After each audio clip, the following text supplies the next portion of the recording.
හරි. අද අපි කතා කරන්නේ 2023 සමාගම් ගානේ ඊළඟ ගැලපිල්ල. අපි කතා කරන්නේ 7 වෙනි ගැලපිල්ල. ඒක තියෙන්නේ වගකීම් සහතික කේස් එකක්. එහෙනම් අපි යමු ගානට. හරි. අපිට කතා කරන්න තියෙන්නේ 7 වෙනි ගැලපිල්ල. අපි යමු 7 වෙනි ගැලපිල්ලට. මේකේ තොරතුරු ටික ගමු. සමාගම භාණ්ඩ අලෙවි කරනු ලබන්නේ වසරක වගකීම් සහතිකයක් සහිතව වන අතර වගකීම් සහතික කියන්නේ වරන්ටි. හරිනේ. වගකීම් සහතිකයක් සහිතව වන අතර. ඒක තේරෙනවද? සමාගම භාණ්ඩ අලෙවි කරනු ලබන්නේ. භාණ්ඩ විකුණන්නේ වසරක වගකීම් සහතිකයක් සහිතව වන අතර. අවුරුද්දක් වරන්ටි දෙනවා. ඊට පස්සේ 23/3/31 දිනට. ඒ කියන්නේ අග තේරෙන්නේ 23/3/31 දිනට වගකීම් සහතික සඳහා ප්‍රතිපාදන. ඒ කියන්නේ ගෙවිය යුතු වගය 1150ක් ලෙස ඇස්තමේන්තු කරන ලදී. ඊට පස්සේ 23/3/31 දිනෙන් අවසන් වර්ෂය තුලදී වගකීම් සහතික යටතේ භාණ්ඩ අලුත් එළියා කිරීමට 600ක් වැය කරන ලද අතර එය බෙදා හැරීමේ පිරිවැය තුල ඇතුළත් කර ඇත.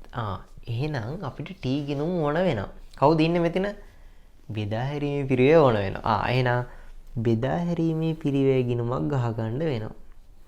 හරිද? බෙදා හැරීමේ පිරිවැය. බෙදා හැරීමේ පිරිවැය. හරිනේ. තව ගිණුමක් ඕන වෙනවා. මේ වගකීම් සහතික සම්බන්ධ ගිණුමක් තියනවාද කියලා බලමු අපි. ඔන්න යනවා. මෙන්න මෙතන වගකීම් සහතික සම්බන්ධ කේස් එකක් යනවා එවරන්න. මෙතන 22/4/1 දිනට වගකීම් සහතික ප්‍රතිපාදන එහෙනම් 800ක් තියෙනවා. එහෙනම් අපි ගිණුමක් ගහගමු. මොකද්ද? වගකීම් සහතික ප්‍රතිපාදන. එහෙනම් මම ටී ගිණුමක් ගහනවා මෙතන. වගකීම් සහතික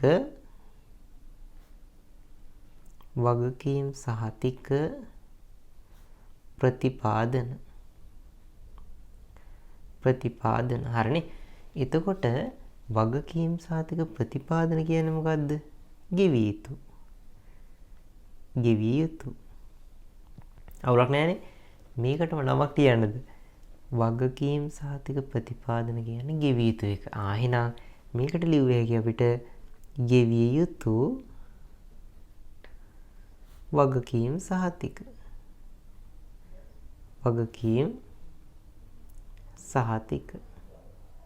හරිනේ.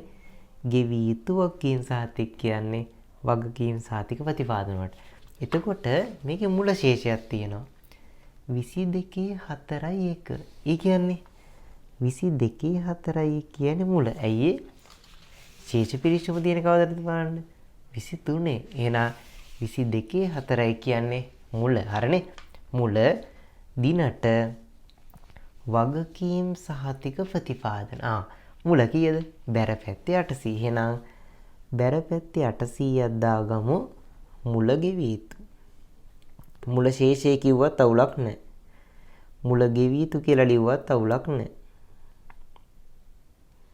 මුල ගෙවිය යුතු 800ක් තියෙනවා. ඒක හරිනේ. ඊට පස්සේ බෙදා හැරීමේ පිරිවැය අපිට ඕන වෙනව නේද? මිනිහවත් ගමු. මෙන්න මෙතන ඉන්නවා.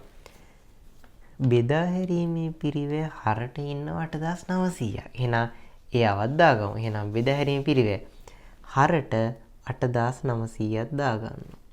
ඒකට අපි ලියමු ශේෂය කියලා. අවුලක් නැහැනේ. හරි. දැන් අපි යන් ගැලපිල්ලට මොකද්ද වෙලා තියෙන්නේ බලමු. හරි. ඔන්න කියනවා. මෙන්න මේ කියනවා. මෙන්න මෙතන. සමාගම භාණ්ඩ අලෙවි කරනු ලබන්නේ වසරක වගකීම් සහතිකයක් සහිතව වන අතර. හරිනේ.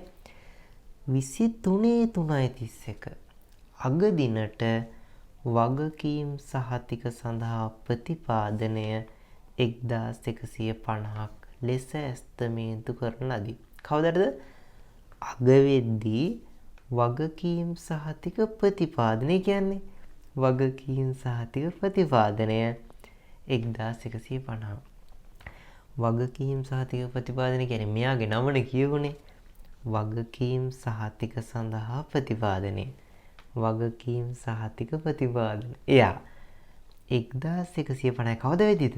අග වෙද්දි. එහෙනම් අගශේෂය මේකේ අගශේෂය තමා 1150. තේරුණාද? දැන් මුල ශේෂය බැරනේ. අගශේෂය නම් හරිනේ. එහෙනම් 1150යි. හරිනේ. ඇත්තටම කිව්වොත් මේ ගිණුමේ අවසාන ශේෂය මේක තමයි පහලට ගෙනියන්නේ. පාගේ මේක හරට බැර පැත්තට එනවා 1150ක් ඊගේ. ඇයි ඒ වගකීම් ගිණුමක ඊගේ එන්නේ බැරටනේ. එහෙනම් ඊගේ එනවා. ඊගේ ශේෂය 1150 බැර පැත්තට. ඇත්තට මේක අගශේෂය. දැන් මුල ගෙවී යුතු බැරනේ වගකීම. අග ගෙවී යුතු හර. එහෙනම් අග ගෙවී යුතු. අග ගෙවී යුතු කීයද? 1150යි. අවුලක් නැහැනේ. හරි. ඒ කියන්නේ අගශේෂය කියන්නේ මොකද්ද? 23.3 කියන්නේ අග. හරිනේ. වගකීම් සහතික සඳහා ප්‍රතිපාදනය. වගකීම් සහතික සඳහා ප්‍රතිපාදනය 1150යි. අග වෙද්දි මේ ගෙනුම 1150ක් තියෙන්න ඕන. එහෙනම් මුල ශීර්ෂය බැරටනේ දාගත්තේ. අගේ කන පිට. එහෙනම් අගේක මේ පැත්තේ පාගේ 1150. අවුල නැහැනේ. හරි. ඊට පස්සේ මොකද්ද කියන්නේ බලන්න. 23.3.31 දිනෙන් අවසන් වර්ෂයේ තුලදී, ඒ කියන්නේ අවුරුද්ද තුලදී වගකීම් සහතික යටතේ භාණ්ඩ අලුත් වැඩියා කිරීමට. දැන් කැඩුනාම රිපෙයාර් කරන්න වෙයි. භාණ්ඩ අලුත් වැඩියා කිරීමට 600ක් වැය කරන ලද අතර. ඇත්තටම වැය කරනවා කියන්නේ මොකද්ද? සල්ලි ගෙවනවා. තේරුණානේ? වැය කරනවා කියන්නේ ගෙවනවා. අවුල නැහැනේ. ගෙවන ලද අතර එය බෙදා හැරීමේ පිරිවැය තුල ඇතුළත් කර ඇත. දැන් ගෙවලා තියෙනවානේ 600ක්. එතකොට ඔතන වැරද්දක් යනවා. හරි. මේ වගකීම් සහතික ගෙවද්දි වගකීම් සහතික සඳහා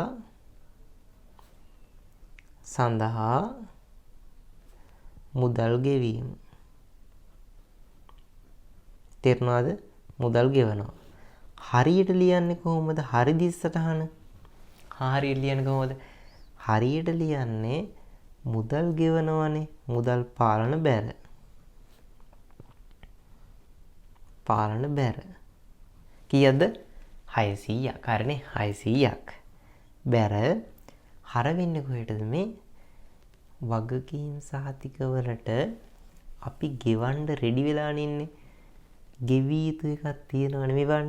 ගෙවී යුතු වගකීම් සහතික. එතකොට ඒ ගෙවන්න රෙඩි වෙලා හිටපු එකෙන් තමයි ගෙවන්නේ. එහෙනම් ගෙවී යුතු එක හර වෙන්න ඕනේ. එහෙනම් හර වෙන්නේ කොහෙටද?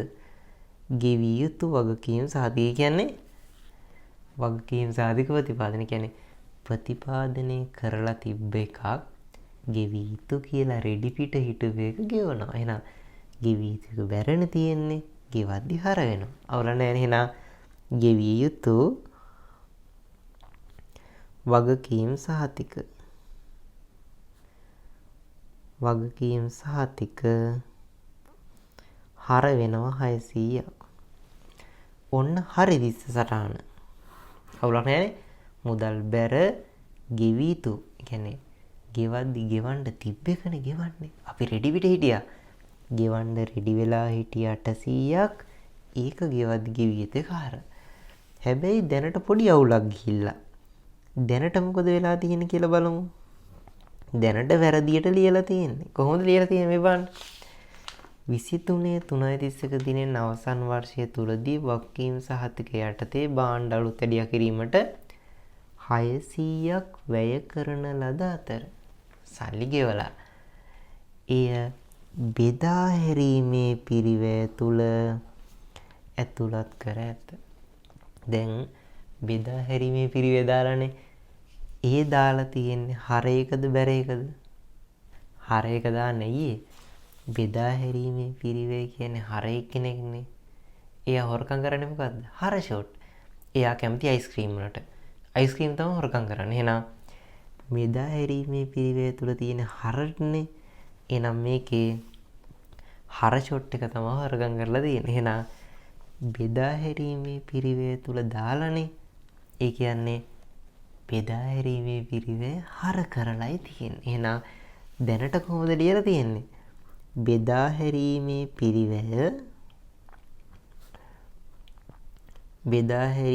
පිරිවැය මොකද කරලා තියෙන්නේ? හර කරලා තියෙන අයියේ. බෙදා හැරීමේ පිරිවැය තුල දාලානේ.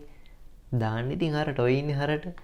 හරට තමයි දාගෙන තියෙන්නේ. එහෙනම් බෙදා හැරීමේ පිරිවැය හර 600යි දැනට. බැර ෂොට් එක කොහෙද? කියලා නැහනේ. මුදල්. එහෙනම් වැර එක කියලා නැත්තම් මුදල් වැර වෙනවා. මුදල් පාලන බැර 600යි. අවුලක් නැහැනේ. දැන් මෙහෙම. දැනට ලියලා තියෙන්නේ මෙහෙම. මුදල් බැර බෙදා හැරීමේ පිරිවැය හර.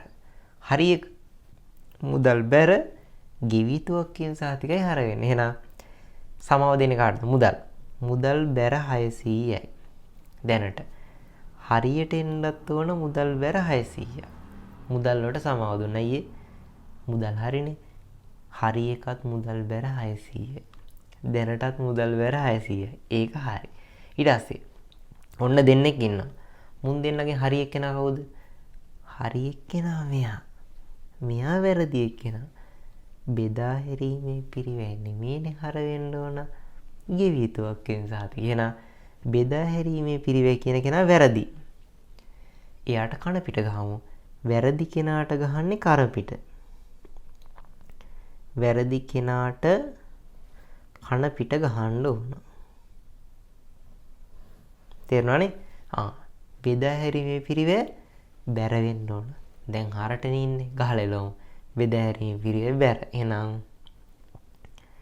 බෙදා හැරීමේ පිරිවැය බැර වෙනවා 600ක්. හර වෙන කොහෙටද? හරි එක්කෙනා මෙයානේ. හරි එක්කෙනාට නෝමල්. අනේ පවුනේ කියලා ඔළුව අත ගාලා දානවා. එහෙනම් ගෙවිතුවක් කියන සාතික හර. එහෙනම් ගෙවියුතු වගකීම් සහතික හර.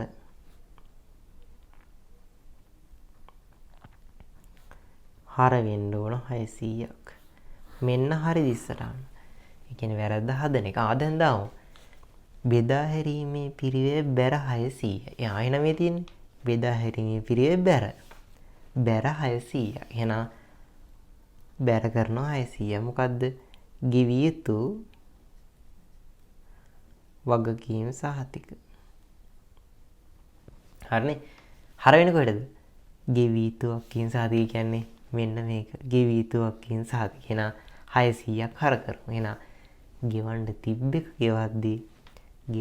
තිබ්බ එක ගෙවද්දි මේක හර වෙන්න ඕන. බෙදා හැරීමේ පිරිවැය කියලා ලියමු. ඇත්තරම මේ ගෙවු ටික ගෙවද්දි ගෙවිය යුතු එක අඩු වෙනවා. හරිනේ? ගෙවිය යුතු එකයි හර වෙන්නේ. හරි. ওই විදිහටයි එන්නේ. ඊට පස්සේ මේකේ මේ ටික දාගෙන යමුද? මෙතන බෙදා හැරීමේ පිරිවැය 8900නේ.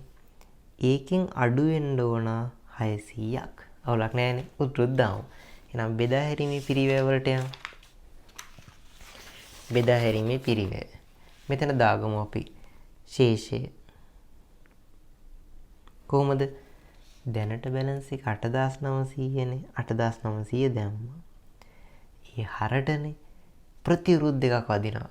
600 අඩු වෙන්න ඕන. එහෙනම් 600ක් අඩු වෙනවා. අවුල නැහැනේ. හරි. ඔන්න ඒක හරි.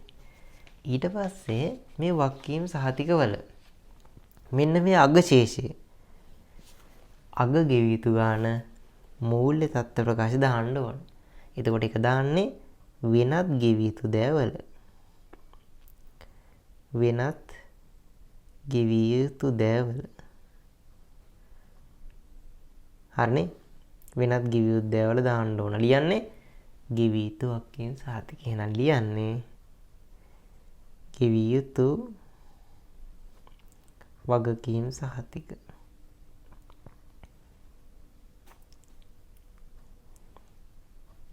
ඔය විදිහට දාන්න ඕනේ. එහෙනම් ගෙවී යුතු වගකීම් සහතික වෙනත් ගෙවි යුත්තේ වල දාමු. එහෙනම් වෙනත් ගෙවි යුත්තේ කියලා සටහනක් ගහන්න ඕන. හරි. අපි යන් සටහන් වහන්න. ඒ කියන්නේ ගෙවි යුතු එක ජංගම වගකීම් වෙන්න ඕන. ඒක කෙලින්ම ජංගම වගකීම් දාන්න එපා. හරිනේ. අපි ගහමු සටහන. වෙනත් ගෙවි යුත්තේ සටහනක් කියන්න. මෙතන අගතුක සටහනක් තියෙනවා මේ පැත්තෙන් ගහමු. වෙනත් ගෙවි යුතු ද වෙනත් ගෙවි යුතු ද කීයද මේ අගශේෂය අගදි ගෙවන්න දෙන ටික හරිනේ 1150ක් ලියන්නේ ගෙවි යුතු වගකීම් සහතික ගෙවි යුතු වගකීම් සහතික ඔන්න එකක් දැම්මා. ඊට පස්සේ මෙන්න මේ ගිණුම පොඩි අවුලක් යනවා. මේ ගිණුම බැලන්ස් කරන්න ඕන. බලන්න වැඩි පැත්ත එකතු කරන්න. වැඩි පැත්ත මේ පැත්ත මේ 600 1150 නම් 1750යි. මේ පැත්තට දාන්න 1750. මෙතන හිඩසක් හිටිනවා. කීයද බලන්න? 1750න් 800 අඩු කරන්න බලන්න 950යි. ඒ මොකද්ද? ඒක තමයි වගකීම් සහතික වියදම. වගකීම් සහතික වියදම. මෙතන බැර වෙලා වියදම් ගිණුමක් හර කරමු අපි. එහෙනම් 950. මේක ලාලා කියලා ලියන්නත් පුළුවන්. මෙතන අපි වෙනම ගමු. වගකීම් සහතික වියදම්. සහතික වියදම්. මෙතන ලියන්නේ ගෙවි යුතු වගකීම් සහතික. හරිනේ. වගකීම් සහතික වියදම කියලා දාන්න ඕන 950. අවුල නැහැනේ. හරි. එහෙනම් වියදම දාමු අපි බෙදා හැරීමේ පිරිවැය තුල.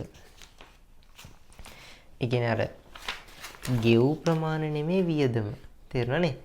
වියදම වෙන්නේ මේ ගන්න. හරිනේ. එහෙනම් 950ක් අපි බෙදා හැරීමේ පිරිවැය දාමු වගකීම් සහතික වියදම්.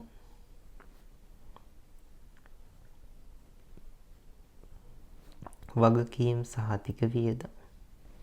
ඔය විදිහටයි සෙට් වෙන්නේ. හරිනේ. ඒ කියන්නේ අර වගකීම් සහතික ගෙවද්දි මුදල් බැර හරිනේ. මෙතන මේ මුදල් බැර ගෙවි යුතු එකයි හර වෙන්නේ. ඒ කියන්නේ ගෙවි යුතු එක හර වෙනවා. හරිනේ. ඔය විදිහටයි එන්නේ. එතකොට මේකේ සරලම අදහස ඔය විදිහටයි එන්නේ. මේක ඕන පැහැදිලි කරන්න පුළුවන් මේ වියදම ආවේ කොහොමද කියලා. මේ බලන්න 800ක් ගෙවන්න තිබ්බනේ. 600ක් ගෙව්වනේ. එතකොට 800න් 600ක් ගෙව්වහම තව ගෙවන්න ඉතුරු කීයද? 200යි. තව ගෙවන්න ඉතුරු 200යි. ඒක අග වෙද්දි කීයක් එනවද? 1150ක් එනවා.